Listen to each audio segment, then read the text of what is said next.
یہ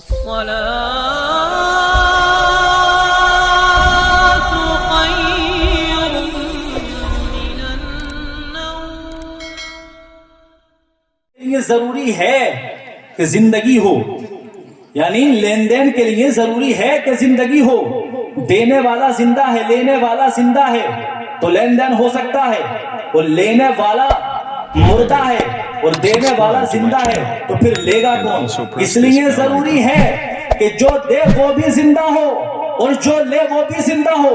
اب مجھے کہنے دیا جائے اسی زمین پر کچھ ہیں زندہ اور اسی زمین پر کچھ ہیں مردہ، تو جو زمین پر زندہ ہے وہ ان کو دیتے ہیں جو زمین میں زندہ ہے، اور جو زمین میں زندہ ہے وہ ان کو دیتے ہیں جو زمین پر زندہ ہے. اب مجھے کہنے دیا جائے میں ہندی کی چندی کر کے تمہیں بتاؤں، اردو کی شردو کر کے بتاؤں. تم جانا چاہتے تھے اجمیر، تم نے آنے جانے کے لیے پیسہ اکٹھا کیا، خواجہ کی کشش نے تمہیں کھینچا، محبت کھینچ کر تمہیں اجمیر مولا لے گئی. تم در خواجہ پر پہنچے، جا کر مچل گئے، جتنا کلام پاک تمہارے یاد تھا پڑھ کر ایصال کرنا شروع کر دیا. سورہ فاتحہ کو پڑھا، ثواب ایصال کر دیا. سورہ بقرہ کو پڑھا، ثواب ایصال کر دیا. سورہ نساء کو پڑھا، ثواب ایصال کر دیا. سورہ یاسین کو پڑھا، ثواب ایصال کر دیا. سورہ اخلاص کو پڑھا، ثواب ایصال کر دیا. سورہ ناس کو پڑھا، ثواب ایصال کر دیا. ارے تم ثواب ایصال کر کے پلٹ رہے تھے کہ روح خواجہ بولی دیوانے ٹھہر جا.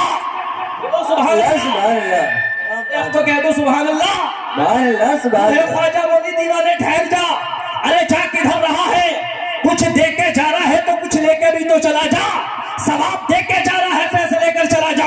اس لیے کہ تم زمین پر زندہ، میرے خواجہ قبر میں زندہ. ارے ادھر بھی زندگی ہے ادھر بھی زندگی ہے تو وہ کیا دے گا جو زمین پر بھی مردہ ہو، اس کا مرنے والا زمین میں بھی مردہ ہو. اب مجھے کہنے دیا جائے ہم یہاں زندہ، مصطفیٰ مدینے میں زندہ، ہم یہاں زندہ، صدیق اکبر وہاں زندہ، ہم یہاں زندہ، فاروق اعظم وہاں زندہ، ہم یہاں زندہ، عثمان غنی وہاں زندہ، ہم یہاں زندہ، حیدر کرار وہاں زندہ، ہم یہاں زندہ، غوث اعظم بغداد میں زندہ، ہم یہاں زندہ، صابر پاک کلیئر میں زندہ، ہم یہاں زندہ، فارس پاک دیوا میں زندہ، ہم یہاں زندہ، اعلیٰ حضرت بریلی میں زندہ. عباس زندگی کیا گئی تو مجھے کہنے دیا جائے ایک عاشق چلا بریلی سے چلا سوئے مدینہ چلا، مصطفیٰ جان رحمت کے دیدار کی خواہش لے کر کے چلا. اور ایک عاشق بریلی سے چلا مدینے پہنچا، جالیوں سے جا کر مچل گیا، یا رسول اللہ پردہ ہٹا دو، چہرہ دکھا دو، رخ کعبہ کا دیدار کرا دو. 1 گھنٹہ گزر گیا، پردہ ہٹا نہیں. 2 گھنٹے گزر گئے، چلمن سرکا نہیں.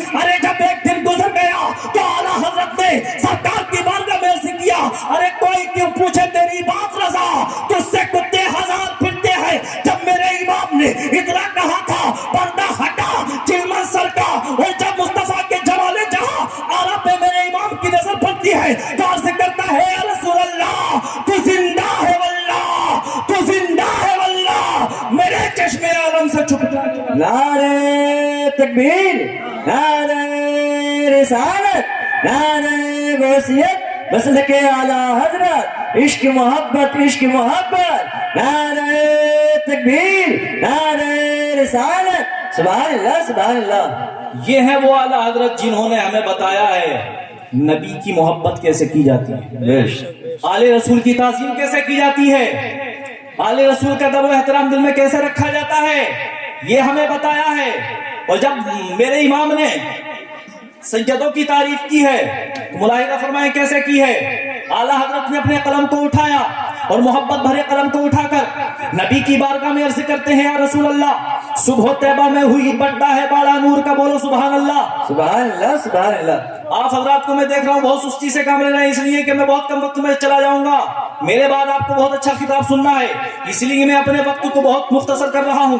اعلیٰ حضرت نے اپنے قلم کو اٹھایا اور قلم اٹھا کر کہا یا رسول اللہ صبح طیبہ میں ہوئی بڑھتا ہے بالا نور کا، صدقہ لینے نور کا آیا ہے تارا نور کا، ناریوں کا دور تھا دل جل رہا تھا نور کا، تجھ کو دیکھا ہو گیا ٹھنڈا کلیجہ نور کا. اور میرے امام نے جب اس لفظ نور پر لکھنا شروع کیا اور جب میرے امام نے امام حسین کو دیکھا، امام حسین کو دیکھ کر کہا یہ بھی نوری ہے. جب میرے امام نے امام زین العابدین کو دیکھا کہا یہ بھی نوری ہے. جب بغداد میں غوث اعظم کو دیکھا کہا یہ بھی نوری ہے، یہ بھی سید ہے. لکھوں تو کیسے لکھوں، قلم اٹھاؤں تو کیسے اٹھاؤں. جب میرے خواجہ پیا کو دیکھا کہا یہ بھی نوری ہے. صابر پاک کو دیکھا یہ بھی نوری ہے. جب قلم اٹھا کر میرے امام نے لکھنا شروع کیا تو اس شعر میں بات ختم کر دی یا رسول اللہ تیری نسل پاک میں ہے بچہ بچہ نور کا،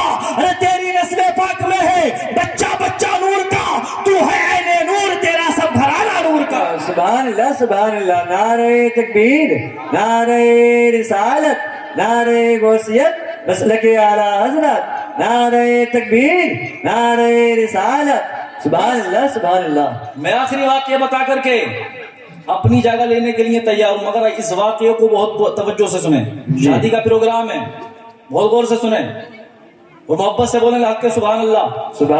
ایک مرتبہ اور کہیں سبحان اللہ۔ ایک سائل آیا، ابو جہل کے پاس آیا، پاس آنے کے بعد کہنے لگا اے ابو جہل، میری 2 بیٹیاں ہیں، مجھے ان کی شادی کرنی ہے، لیکن انتظام اتنا نہیں ہے کہ ان کی شادی کر سکوں۔ ابو جہل کے پاس سائل آیا، کہنے لگا ابو جہل، مجھے 2 بیٹیوں کی شادی کرنی ہے، انتظام نہیں ہے شادی کے لیے پیسوں کا، انتظام کر کے دے۔ ابو جہل نے کہا میرے یہاں کے پیسے کا خزانہ موجود ہے کہ تجھ کو پیسہ دوں؟ تو ابو جہل سے کہا کہ سائل کہیں سے، ابو جہل سے کہا کہ کہیں سے نہ کہیں سے انتظام کر کے دے۔ تو ابو جہل نے کہا بہت گولڈن موقع پر آیا ہے، بہت اچھے موقع پر آیا ہے۔ اس سائل سے کہا ابو جہل نے کہ اے سائل سن، بہت اچھے موقع پر آیا ہے، میں تجھے نام لکھ کر دیتا ہوں، پتہ لکھ کر دیتا ہوں، ایڈریس لکھ کر دیتا ہوں، لیکن وہاں پہنچنا اور وہ اگر پوچھ لے کہ بھیجا کس نے ہے تو میرا نام نہ بتانا۔ بے شک سبحان اللہ۔ وہاں پہنچے تو میرا نام نہ بتانا، یعنی چغلی مت کرنا۔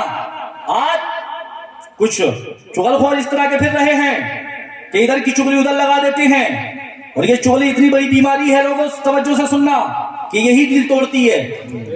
دل جو ٹوٹتے ہیں وہ اسی سے ٹوٹتے ہیں۔ ارے اگر تم نے کسی کی بات کوئی سن لی تو اپنے پاس تک ہی رکھ لو، کیوں دوسرے تک پہنچا رہے ہو؟ چغلی کرنے کے بعد دوسرے کو تکلیف ہوتی ہے، اور وہ سوچتا ہے کہ یہ مجھ کو اچھا سمجھ رہا ہے، اچھا کچھ نہیں سمجھ رہا۔ ارے اسے تکلیف ہو رہی ہے تیری چغلی کرنے سے، تو تھوڑی دیر کے لیے اچھا بن رہا ہے۔ میں ادھر جانا نہیں چاہتا، میں اصلاح انشاءاللہ العزیز کبھی اور کروں گا، لیکن واقعہ بتا دوں آپ کو کیا واقعہ ہے۔ ابو جہل نے کہا نام لکھ کر دیتا ہوں، پتہ لکھ کر دیتا ہوں، ایڈریس لکھ کر دیتا ہوں، لیکن وہاں جانا وہ پوچھنے کہ بھیجا کس نے ہے تو میرا نام نہ بتانا۔ اس نے کہا ابو جہل جلدی نہیں، لکھ کر دے اس کا نام جس سے چل جائے زندگی بھر کا کام۔ ابو جہل نے نام لکھ کر دیا، پتہ لکھ کر دیا، ایڈریس لکھ کر دیا۔ اب وہ سائل کہاں پہنچا؟ ارے کہاں پہنچا؟ کسی اور کے دروازے پر نہیں پہنچا، وہ پہنچا تو حضرت علی کے دروازے پر پہنچا۔ بولو سبحان اللہ۔ سبحان اللہ۔ وہاں کا نام لکھ کر دیا تھا حضرت علی کے یہاں کا، اور یہ کہا تھا کہ وہاں تو 3 روز فاقے ہو گئے ہیں، اور آج نبی کے گھرانے کا مذاق اڑایا جائے گا، آج علی کا مذاق اڑایا جائے گا۔ اس نے یہ ٹھان لیا تھا ابو جہل نے، لیکن میرے علی کی شان ملاحظہ فرمائیں، یہ تو وہ در ہے کہ یہاں ملتا ہے بن مانگے، ارے نادا یہاں جھولی کو پھیلایا نہیں کرتے، بے شک وہ در ہے۔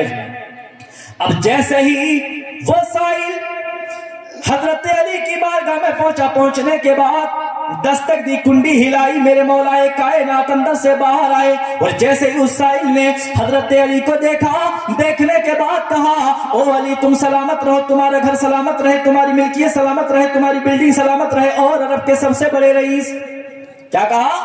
اور عرب کے سب سے بڑے رئیس۔ میرے مولا کائنات فرماتے ہیں ایسا یہ بتا تجھے یہ بات بتایا کس نے کہ میں عرب کا سب سے بڑا رئیس ہوں؟ تو اس سائل نے کہا حضور جس نے بتا کر کے بھیجا ہے اس نے اپنا نام بتانے کو منع کیا ہے۔ کیا کہا؟ جس نے نام بتا کر کے بھیجا اس نے اپنا نام بتانے کو منع کیا ہے۔ تو میرے مولا علی نے فرمایا سائل سن لے، جب تک نہیں بتائے گا اس کا نام، جب تک نہیں چلے گا تیرا کام۔ بے شک۔ اب پریشان ہو گیا سائل، یار نام نہیں بتاتا تو کام نہیں بنتا۔ اس نے سوچا یار نام بتایا جائے گا، 2 بیٹیوں کی شادی کا معاملہ ہے۔ اس نے کہا اے مولا علی، اے علی مجھے ابو جہل نے بھیجا ہے۔ اب جیسے ہی حضرت علی نے اتنا سنا، سلمان بھائی یہ آواز کھینچ رہا ہے کہ میری آواز کم ہو رہی ہے؟ واپس سے بولنا سبحان اللہ، سبحان اللہ، سبحان اللہ۔ قریب سے بولو، قریب سے۔ ہاں۔ اب حضرت علی نے ارشاد فرمایا کہ اگر تجھے اس نے بھیجا ہے تو ضرور دوں گا، اور اتنا دوں گا سائل تیری حاجت پوری ہو جائے گی۔ اس سائل نے کہا تو پھر نکال دیجئے علی۔ میرے مولا علی فرماتے ہیں سائل ہاتھ پھیلاؤ، اے سائل ہاتھ پھیلاؤ۔ اس سائل نے دیکھا نہ حضرت علی کی جیب میں کچھ ہے نہ ہاتھ میں کچھ ہے، اور حضرت علی کہہ رہے ہیں ہاتھ پھیلاؤ۔ میرے مولا علی نے فرمایا او سائل ہاتھ پھیلاؤ۔ اس سائل نے کہا علی اندر سے تو کچھ لاؤ پھر ہاتھ پھیلواؤ۔ سبحان اللہ، سبحان اللہ۔ کہا کہ علی پہلے اندر سے تو کچھ لاؤ پھر ہاتھ پھیلواؤ۔ تو حضرت علی نے کیا کہا؟ اللہ اللہ، سبحان اللہ، بولو سبحان اللہ۔ سبحان اللہ۔ میرے علی نے فرمایا میں علی ہوں، علی کو اندر باہر کی ضرورت نہیں، تم ہاتھ پھیلاؤ۔ اللہ اللہ، جیسے اس سائل نے اپنے ہاتھ کو پھیلایا، میرے مولا علی نے اپنے لب سے لب کو ملایا، اپنی زبان کو ہلایا، اللہ اللہ لبھائے مبارک میں چنبش ہونے لگی، وہ گلے گل کی پتیاں ہل رہی تھی کہ مولائے کائنات کو چھوڑ رہے تھے، اور پڑھ کر کے اس سائل کی مٹھی میں چھو کر دیا اور کہا اسے بند کر لے۔ اس نے بند کر لیا۔ علی نے فرمایا جانا تو دیکھنا نہ راستے میں کسی کو دکھانا، جس نے تجھ کو میرے پاس بھیجا ہے سب سے پہلے اسی کو دکھانا۔ سبحان اللہ سبحان اللہ۔ یہ کہا کہ جس نے تجھ کو میرے پاس بھیجا سب سے پہلے اسی کو دکھانا۔ اب جا کے اس نے سوچا یار ہے کیا، دکھاؤں گا کیا، خالی چھوئی تو کر دیا ہے۔ اگر ہم میں کا کوئی ہوتا تو بارگاہ سے نکلنے کے بعد ہی دیکھ لیتا کیا معاملہ ہے، یہ تو خالی چھو کر دیا ہے، اس میں کچھ دیا بھی نہیں ہے، نہ کہیں سے لا کر کے دیا۔ ہم میں کا ہوتا تو دیکھ لیتا، لیکن حضرت علی نے فرمایا کہ جانا تو دیکھنا نہ راستے میں کسی کو دکھانا، جس نے تجھ کو میرے پاس بھیجا ہے سب سے پہلے اسی کو دکھانا۔ اور وہ سائل حضرت علی کی بارگاہ سے نکلا۔ ابو جہل نے ادھر بڑے بڑے رئیسوں کو، بڑے بڑے امیروں کو، بڑے بڑے مالداروں کو اپنے قریب بیٹھائے رکھا تھا، کسی نے بیٹھائے رکھا تھا کہ آج دیکھو نبی کے گھرانے کا مذاق اڑایا جائے گا، آج علی کے گھرانے کا مذاق اڑایا جائے گا۔ وہاں تین روز فاتح ہو گئے ہیں، کھانے کو نہیں، ایسے حال میں، ایسی حالت میں سائل آیا تھا، میں نے اس کو علی کی بارگاہ میں بھیجا ہے۔ اب توجہ فرماؤ میرے پیارے مسلمان بھائیوں، جیسے ہی اس سائل کو ابو جہل نے دیکھا، دور سے ہی پوچھ دیا او سائل کیا ملا؟ اس سائل نے کہا ابو جہل سن لے، جو مجھے ملا ہے نہ مجھے دیکھنے کا آرڈر ہے نہ کسی کو دیکھنے کا آرڈر ہے، ابو جہل سب سے پہلے تجھی کو دیکھنے کا آرڈر ہے۔ سبحان اللہ سبحان اللہ۔ نعرہ تکبیر، نعرہ رسالت، نعرہ غوثیت، مسلک اعلی حضرت، عشق محبت عشق محبت، نعرہ تکبیر، نعرہ رسالت۔ کیا کہا کہ سب سے پہلے تجھی کو دیکھنے کا آرڈر۔ ابو جہل نے سوچا کہ یار کیا معاملہ ہے کہ سب سے پہلے مجھی کو دیکھنے کا آرڈر دیا گیا۔ اب توجہ فرماؤ میرے پیارے مسلمان بھائیوں، جیسے ہی اس سائل نے قریب آ کر کے دکھایا، اس سائل نے جیسے ہی قریب آ کر کے دکھایا، ابو جہل نے آنکھ پھاڑ کر دیکھا تو اللہ اللہ اس میں ایک شاندار چمکدار قیمتی موتی موجود تھا۔ بولو سبحان اللہ سبحان اللہ سبحان اللہ۔ ایک شاندار چمکدار قیمتی موتی موجود تھا، ایسا قیمتی موتی کہ اس کی بیٹیوں کی بھی شادی ہو جاتی اور اس کے بھی اخراجات کے لیے اس میں سے بچ رہتا، اتنا قیمتی موتی۔ ابو جہل پریشان ہو گیا، پریشان ہونے کے بعد کہا او سائل یہ بتا یہ حضرت علی نے تجھ کو لا کر کہاں سے دیا؟ ارے وہاں تو تین روز فاتح ہو گئے ہیں، وہاں تو کھانے کے لیے کچھ نہیں ہے۔ تو اس سائل نے کہا اے ابو جہل سن لے، میں نے اتنا دیکھا تھا حضرت علی نے نہ اس کو کسی دکان سے دیا ہے نہ اپنے مکان سے دیا ہے، بلکہ حضرت علی نے اس کو اپنی زبان